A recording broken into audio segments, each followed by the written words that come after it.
কোন সুবহানাল্লাহ।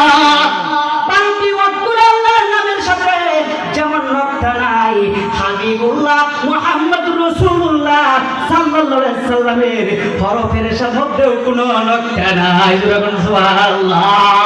তাহলে আজকের এই বাংলাদেশে যারা আল্লাহর নামের সাথে মুহাম্মদের নামকে শিরক বলে ঘোষণা করে, এটা কখনো মানা যাবে না। কথা বলেন ঠিক কিনা? কারণ মুহাম্মদের নাম আল্লাহ পাক রব্বুল আলামিন স্বয়ং আল্লাহর সাথে রেখেছেন। কথা বলেন ঠিক কিনা? কারণ আমার নবী, আপনার নবীকে আল্লাহ পাক রব্বুল আলামিন হাবিবুল্লাহ বলেছেন, ঈসা রূহুল্লাহ, ইব্রাহিম খলিলুল্লাহ, মুসা কালিমুল্লাহ, ঈসা রূহুল্লাহ, ইসমাঈল জাবিহুল্লাহ। আর আপনার আমার নবীর ক্ষেত্রে একমাত্র ব্যবহার করেছেন মুহাম্মাদুর রাসূলুল্লাহ। সুবহানাল্লাহ। সেই নবীর আগমনে আমরা খুশি না বেজা?